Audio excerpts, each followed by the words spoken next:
with the community. It's not like your kind of usual EIS, and it's all about how we, the government, relate to one another. This is in the middle of the backyards of people. So who has another question? It's not just a Well, we just have to recognize. It's not just a Go to this local lady versus here. national. I saw her fan. I just say it's not just a local one single one. It's not just a local versus a national. No, this Actually, is this lady. this railroad track will go right beside the Capitol building, relatively close to the we are certainly Capitol. aware of that. There's national security issues at stake You are here. so right. And so in that sense, it's not. I wouldn't phrase it that this small group of this community versus the big national interest. There are federal issues. This is the seat of Washington, D.C. government, and we have the seat of federal government 4.5 blocks away from a train line that you're going to build. But you have to understand that I told you I've been meeting with Homeland Security. You're not going to find the federal government saying you shouldn't build because the Capitol is here. And I don't care what they say about what they want the Capitol to be done, and they think they can secure the Capitol. It's not being built on the front lawn of the United States Capitol. They don't give a damn that, the Capitol is a few blocks over. That's almost beside the point. You've got to keep them focused on the fact that there are thousands of people in the community where they're building a railroad, and then ask them to find another place where that happens. If they say, and they probably will, well, we've got to build a railroad anyway, then the benefit and burden come in. You have got a process then of dealing with the community in a way that I must say that I think probably does not usually occur. Why don't you come forward? Thank you. This is a specific question to Mr. Brinker, is that correct? Yes. Do you have, just a two-part question, do you have other major lines moving through residential areas? And how does your emergency response differ in residential areas? It seems to me that it has to be a very different circumstance if it's if there's an accident in a residential area. The degree of risk is much larger. Could you respond to that, please? And this one increases the risk too.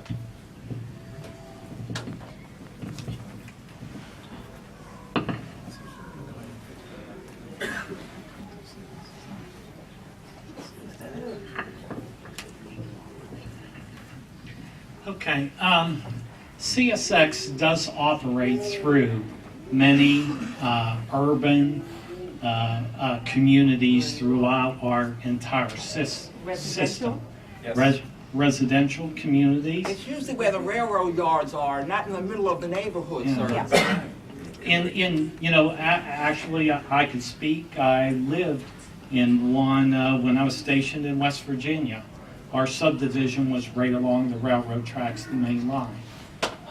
So familiar with living in that situation. But beside that point, our emergency response contractors, whether it's in a residential area or a rural area, we prepare for the same.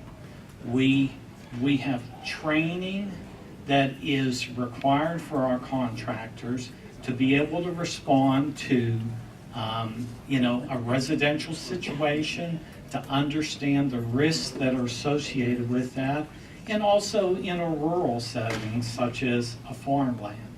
Our contractors, specifically in an urban setting like this, in larger cities, they are there's many more emergency response contractors. There's also very sophisticated, as what you have in the District of Columbia, first responders that assist in an emergency situation. So I think that all goes to the benefit of the District of Columbia for a very efficient response. So would you be able to send firefighters into the tunnel, for instance, if there were any kind of fire or explosion? Yes, and actually, when an incident occurs, the commander of an emergency response is the local fire chief. The local fire chief manages the command center. In conjunction, CSX supports his efforts. And if there would be a fire, once once the fire chief determines that the site is under control, then the railroad comes in and we will work to rebuild our railroad, clean up the remaining. They don't have a fire department. They don't have a fire department. Our speeches about how good emergency Just, would you sit down, please?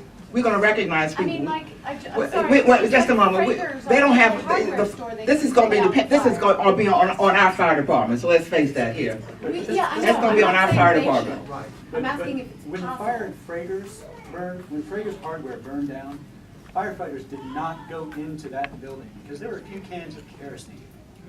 If you have crude tankers on fire inside a tunnel next to our houses, are you gonna send our firefighters, our DC firefighters, to put out their mess?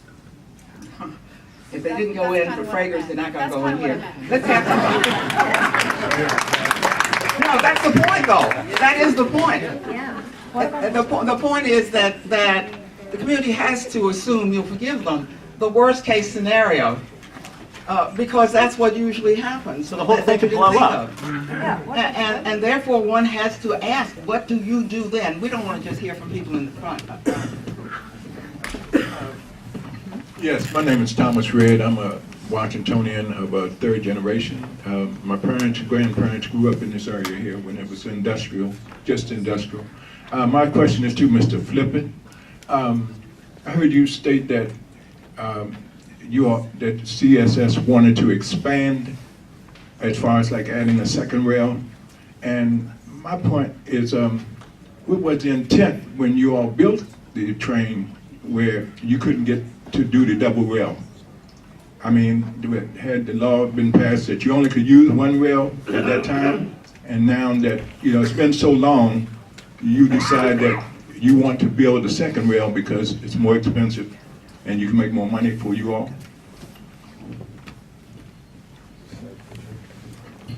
So the congressional act that was passed in 1904, which was part of the McMillan Plan, basically said that it had to have a minimum of 2 tracks. And it was built to handle 2 tracks in 1904. It was in the 1950s when was it the Pennsylvania, New York? What railroad was that then? It was Pennsylvania Railroad. The Pennsylvania Railroad, with the expansion of the equipment that was running through, made the determination that they could no longer safely operate through the tunnel with 2 tracks, that they took it down to a single track. It is still double tracked on both ends. It's still a significant bottleneck for the Washington DC corridor. And again, the biggest part about They couldn't safely run 2 tracks. because the train, the tunnel as built today is too narrow for the new equipment that was started to be used in the 1950s.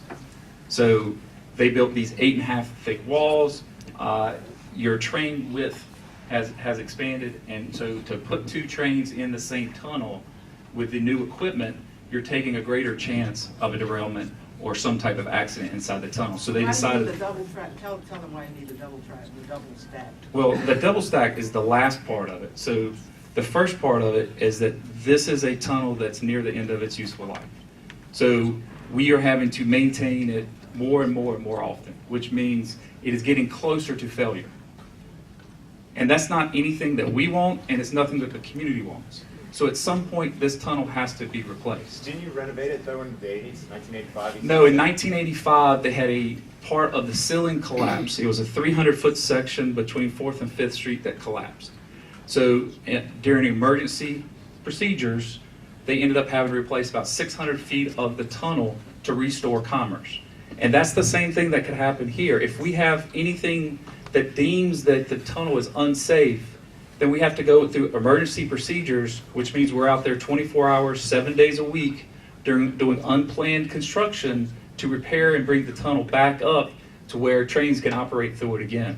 And so what we've been trying to do since 2008 is come out and work out a plan so that we do planned construction with mitigation, because we recognize that there are impacts to the community. That's why there's 22 pages of mitigation, which include benefits to the community as part of this project.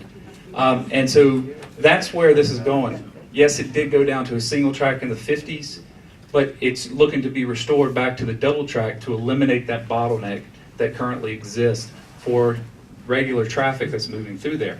Since we're going to be doing this tunnel, we might as well go ahead and raise it to 2 feet necessary to be able to run 21st century technology, which is the double stacking thing that we've been doing for more than a decade everywhere that's south and Midwest. So the western railroads that typically don't run through urban areas, they're where they had the clearance. In the East Coast, where we operate through New York and Philadelphia and Boston and all these other metropolitan areas, that's where it was built because 19 feet was the standard at that time. We need 21 feet to be able to run double stack. So since we're going to have to repair it, since we're going to be adding back the second track, we also want to go ahead and take it to that 21-foot standard to be able to handle the additional intermodal traffic that will be coming. You said it was detrimental for you to have 2 tracks back then.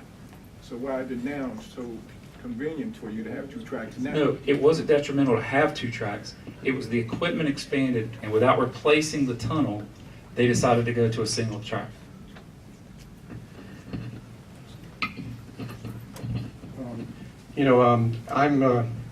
I think there's some information, background information that people would benefit a lot from. Please ask a question if you have a question. I'll ask a question eventually. No, not eventually. Others want to also respond. People should know that there's 171 planned and new developments of crude oil unloading facilities in the United States. The industry document that discusses that costs $5,000. I would hope the city would buy that, so it's not just Yorktown we're thinking about, but other developments that are out there.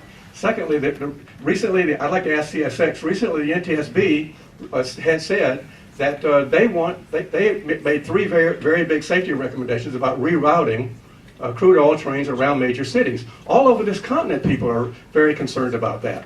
All over this continent. And CSX has only promised us that they would reroute unit trains of crude oil and ethanol, and they say, at this time, we can promise we will not change our minds. That's what they said in the last meeting. And now then when people ask them how many crude oil cars of smaller than unit train quantities, in other words, 5, 10, 20, 30, that you might bring through Washington, D.C., they would not put a limit on that. You might remember from the last meeting. So right now, I want people to know that what the NTSB has recommended is not very good. They said that the rerouting around D.C. would fall within the same rules that we now have, that Congress has now have. And my understanding is this: CSX can make secret decisions about their routing without having to consult with state and local officials in any serious way. They can use 27 different routing factors that they decide how to route the factors. This is Congress's law on this in 2007, and they can make this decision without consulting other railroads. They don't have to use alternative tracks that are more convenient to go around a city, and they don't have to notify state and local officials whether they're being protected or not. So I'd like to ask CSX, since your AAR guidelines say that if a local community wants to know what comes through the community, they have to sign, the local official has to sign a release saying, I will not provide this information to the community. This is the American Association of Railroads guidelines to member railroads. If you want to give information to the local community, Mr. Member Railroad, you make them sign this form, and it signs, and at the bottom it says, we will not, I promise as a local official I will not pass this information along to the public about what's coming through. Have you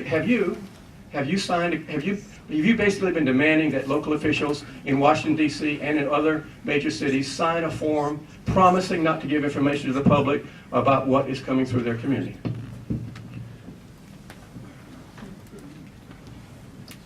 Dr. Millar, thank you for your question. Appreciate your attendance at all our meetings and continual push that this information be released to the public.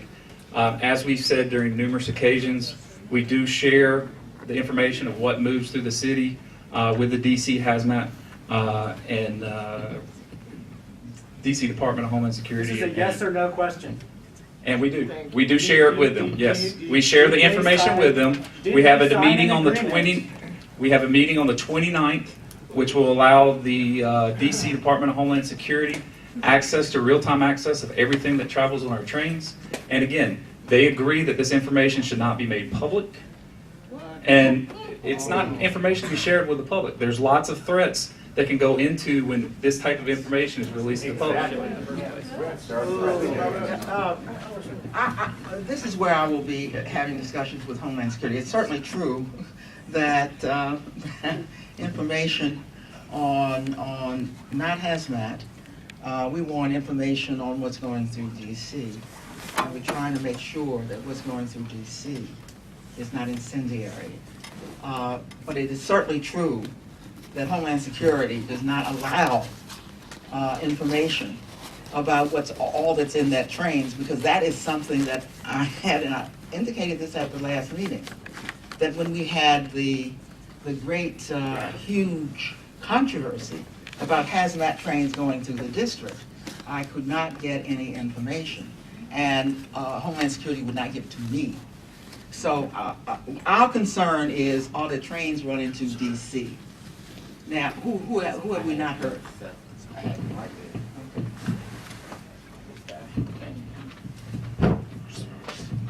So we just heard one of the CSX folks talk about all the benefits that there are to the community. There are pages and pages of them.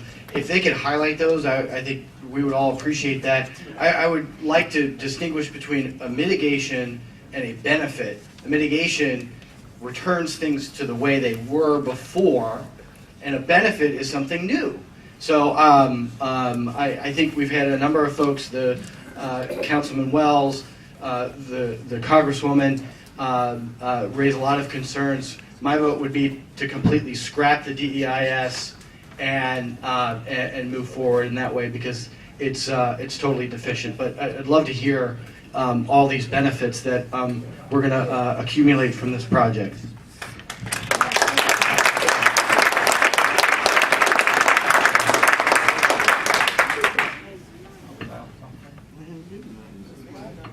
Nobody wants to take your question? No response.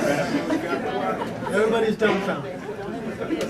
No, the issue here is with process. So again, there's limits of what process, because again, what he said was some of it is mitigation, some of it's additional benefits that are included as part of the process. Real quickly, because there's benefits to the district, there's benefits to the community. One of the benefits to the district is $250 million worth of direct and indirect jobs, with another $5 million worth of tax benefits that's part of that. Building the tunnel. Building the tunnel, absolutely. And there are other benefits there as well. There's the safety, which is a general benefit. So to be clear, There's the benefit also to the district is you building your tunnel so you can make more money. No, the district, the benefit to the district is building the tunnel so that there's a safer tunnel for trains to operate in now and in the future. So that we are not out there doing emergency repairs 24 hours, 7 days. That's not a benefit, that's mitigation. No, that is part of the benefit to the district as part of the project. And there's other things that are there as well. Let's see, one of the things that we did a couple years ago is we started a transportation academy at DC Community College, so that we can help train people to be able to do work, both like what's being proposed with the tunnel and with other things. This was part of 2011 announcement where we had agreed as part of this project that if the project moves forward, we'll sign a CBD and first source agreement so that district residents are part of the employees that are being hired to do this work. And there's other things there too. I have concern here whether or not we can actually say it because of process. And So your academy that you're running, is that for people to, I think let me just say something here, because I you know, when I don't know, the city, council member Wells sees this more often. When someone comes in to build a big apartment house, for example, in the community, one of the first things that the ANCs, especially, but certainly the council member, are concerned about is they can see that, you know, there have been people living there, but what about all of us who live here? And there is a process by which, when you build something in a neighborhood, you do something for the neighborhood as well. It's just not just bringing some people in, some more people. That can bring traffic, God knows what that means. But I think we ought to be clear about one thing about a railroad. What benefit do you think it is if you lived near M Street to have that railroad running past your window. Thank you. So I'm saying that, I'm trying not, I'm trying to be, I'm trying to be clear. I'm not trying to, that was not a pause sign.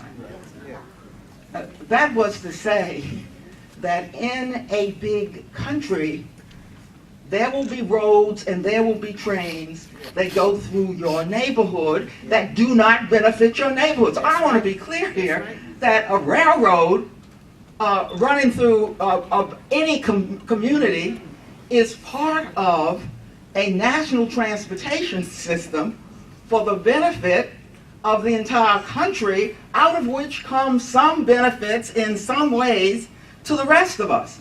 But railroads do not in and of themselves, as they pass through, make noise, blow stuff, generally, quote, benefit the neighborhood the way if you move, if you take a building and build it here, you can make sure that there are benefits flowing through the neighborhood. So one of the things we got to understand is about interstate commerce and about this great, big, extraordinary country we live in. It doesn't benefit any of us to have these things on the road as well. And so they will make an argument at some point, I'm amazed I haven't heard it now, that it's safer to have it on the railroad than it is on the road. All of that is part of being part of a virtual continental country which gets a lot of benefits. And yes, there are a lot of burdens. And one of the burdens is the transportation system. So this notion, I myself object to the notion, you talk about a railroad, or what are the damn benefits? Those benefits do not come in the form of something specific to the neighborhood as the railroad goes by. That's not how it works. It is part of a huge network called the United States of America, which gets you your fruit and your merchandise quickly. And that is one of the sacrifices we make to have it. And that is why some of us, by the way, are trying to get our roads and our railroads fixed, because it's part of being a great power. So when you say what are the benefits, you'll never find anybody saying there's a benefit to having a railroad coming through town, because that is not town specific. That is part of a national network.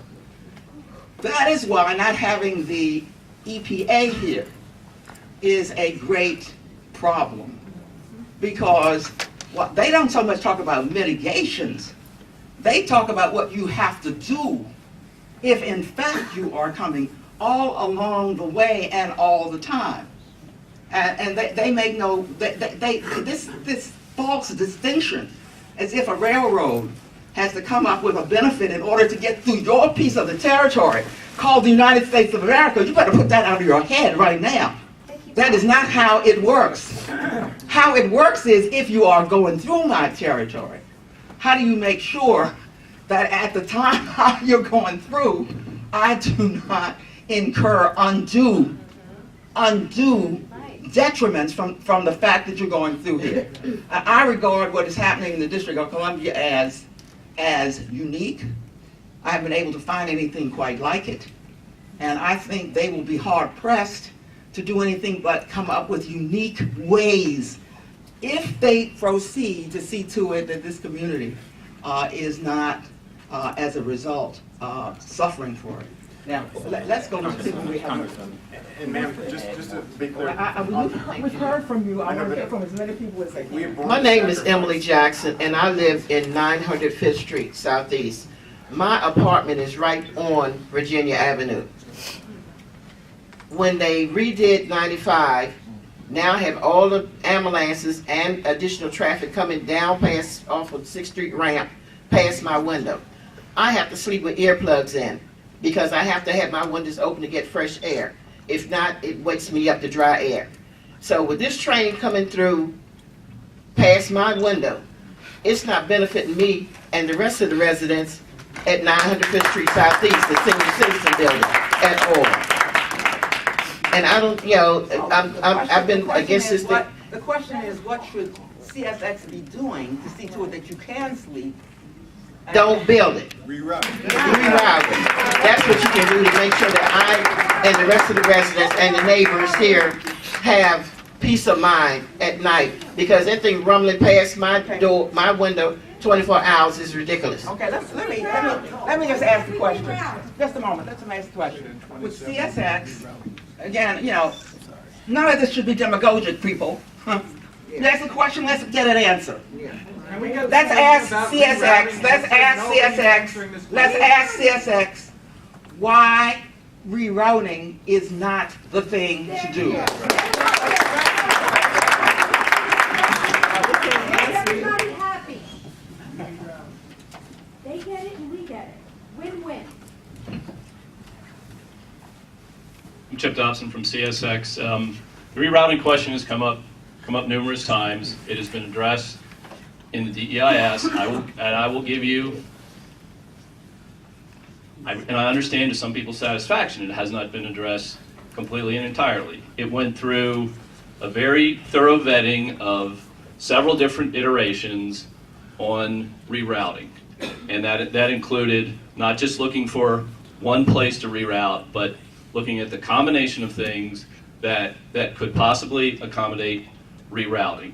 People have mentioned briefly just reroute through Union Station. Okay? That has been done for short periods of time when there was bridge work being done. Okay? That was on a short period of time that was able to accommodate perhaps 2 trains per day. It's very, very time consuming and has a lot of issues with the Amtrak and the VRE service. There are, looking at the rail networks, if it's rerouted just on CSX, and I realize that is not the only option, because of the geography of the rail network, that ends up being, depending specifically on the origin and the destination, that generally adds about 800 miles of rail transportation. There's cost and there's environmental impacts to 800 miles of additional rail traffic. Where would that go through? Where would that go through? What area? You know the network better. Well, it's coming from the south, it'd go up through Atlanta, through Cincinnati, coming up through New York and back down to the district. So it's basically, you know, you're going around, our network takes you around to the Midwest and up through New York to get back down to the district. And a lot of that has to do with the clearances, the topography, the rail network. Not all rail lines can handle the same merchandise and commodities. We can't hear that answer. So a lot of it goes a lot through Atlanta, through Cleveland, and into other areas to essentially go around. No, that's not it. So this is something that you did not consider. This is your current configuration. So That's a good question. we looked at numerous alternatives, and I'm sure that if you went back, you could probably find 15, 20 more, and let me talk to this one specifically. So what you want to do is see about building a new bridge that would take out new townhomes and community in Alexandria to come into the DC water facility, which would mean you'd have to relocate a lot of what they've done. You would then have to take a single track railroad that at certain parts have been cut out, such as South Capitol Street, Firth and Sterling, Pennsylvania Avenue, and you would change that to double track main at grade, which eliminates the streetcar, which means the South Capitol Street project now goes away because you got to redo that, and 11th Street has to be redone. And so there's more impacts with that project than what's being proposed. I didn't look at this alternative. This is what your current track configuration is, and what you just described is not in the DEIS. That's correct, because again, we looked at numerous alternatives that were possible. This is one that has so many direct impacts, not to mention it increases the environmental justice because there's more there's more minority, what's it correct? Low poverty population than where you are today. And so what the EIS looks at is it looks at impacts. You're trying to minimize the number of impacts while meeting the purpose and need. And I mean, we've got experts here that I can haven't talk proposed- about what it I haven't is. proposed anything here. But this I'm is just what the saying- Committee of 100 has proposed. And so what you've done is you brought up what the Committee of 100 has done. Now, 100. He hasn't proposed anything. Here's the committee of 100 who proposed it. Can you respond to his? Yes. This is a map that was contained in the Committee of 100's comments filed in response to the DEIS. It is not a proposal. It is saying this is the current configuration of the CSX tracks. This is where the tracks come up now across the Long Bridge through Southwest. The tracks go up to Union Station for commuter rail and passenger, through the Virginia Tunnel to the Benning Railroad Yard. These are the tracks that used to supply chemicals to Blue Plains. We suggested that it's very close to a proposal that the National Capital Planning Commission presented in 1997, and that it should be re-examined. We expected that this crossing right now is where the old Potomac generating plant used to be. It's just been torn down. The site is being reclaimed. It provides a potential crossing that should be examined. In terms of what's available here, yes, there are surface development over the tracks in some places. But the right-of-way is owned by CSX. Why can't they build a shallow tunnel as they have done on Maryland Avenue and depress the tracks and allow the development to occur? These were not a proposal. This was a request for a study contained in our comments on the draft environmental impact statement. And the concern is we've heard how much this rebuilt tunnel is going to carry double track trains on double tracks. It's going to greatly increase the amount of freight coming through our city. And what that means is that freight is going to have to share the tracks in Southwest. They're going to have to share the Potomac River crossing with commuter rail, with passenger rail. The Long Bridge study says that these facilities are at or near capacity now. The detriment of increasing this, when we look at the national interest, delegate, is that we are going to grossly restrict the expansion of commuter rail and passenger rail, because this is the only access to Union Station from the And it's south. owned by CSX. Pardon? And they're owned by CSX. CSX will determine the priorities on the Southwest track. CSX will determine the priority on the river crossing, and the realistic alternative we have to commuter cars in this city is commuter rail. Right now, commuter rail is limited by having to share those facilities with CSX. What we need to look at in this DEIS is separation of freight from commuter and passenger rail. That's the study that needs to be done. so his comments were submitted in regards to the DEIS, and as far as I know, will be addressed in the FEIS. But again, going back to what he talked about, commuter rail. Right now, because it's single track through the tunnel, freight trains have to sit back to wait for the other train to come through.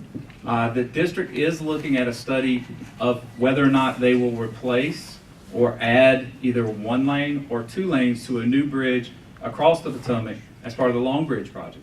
But if you go back to this, what we've been talking about is when this train sits here in the Virginia Avenue Tunnel, it ends up sitting most of the time now because of the train length on the Long Bridge. The Long Bridge is a two-track bridge. When that train sits back and has to wait for another train to come through, then this train has to have somewhere to go, which means nothing can come out of Union Station. So you're going to double. And so today, if we don't fix that problem today, they're doing a study. When does that study get done? When do they start doing their NEPA process? Because again, you're talking about another crossing here, which they're going to need congressional help for because it lands in National Park Service land on both sides, which Congress will have to pass legislation to allow the land to be used. You're talking about decades. And what we're talking about and have been talking about for the last 6 years is to fix an aging tunnel that peripherally will help passenger rail through the community. Today, on the Long Bridge, 2/3 of the traffic is commuter rail. It's CSX owned, it's CSX maintained, and in SOMA and in Capital Riverfront bid, we are the owners, maintainers. We also pay taxes. We pay the most in bid fees for anybody that's in Capital Riverfront bid. And so not only are we doing this to help commuter rail, but we also help in the bids that we operate in. Will commuter rail, as much commuter rail be going once you increase the capacity? So let's talk about that as well. So we're talking about increasing intermodal traffic, right? So today, let's say Panama Canal came online, and from Norfolk, they decided we need 12 more intermodal trains to run through DC, okay? So if they run single stack, and let's just say we run 8 intermodal trains a day through there. If they run single stack, that means you've got 12 new trains coming through the tunnel. If we're able to run them double stack, that means those 8 become 4, those 12 become 6, and now we've only added 2 new trains through the tunnel. These are the things that help passenger rail have opportunities to expand the number and capacity of trains that they're running. Without this, they're waiting on some study, they're waiting on some potential thing for the other area. What we're saying is we have a tunnel that has problems today, that needs to be fixed, that has today's solutions for how commuter rail interacts in the city. Yes, you have a problem today that you can fix today that will mean that CSX is going to be in this area for the next 100 years, and the plan for the Union Station Master Plan to double commuter rail, to double passenger rail, cannot be realized. And yes, there are different studies. Unfortunately, DDOT has 3 different studies: the Anacostia Waterfront Initiative, the Long Bridge Study, the Virginia Avenue Tunnel. Each one has a different project manager. Each one has a different consultant. There is no coordination. And as Mr. Flippin points out, in addition to looking at separating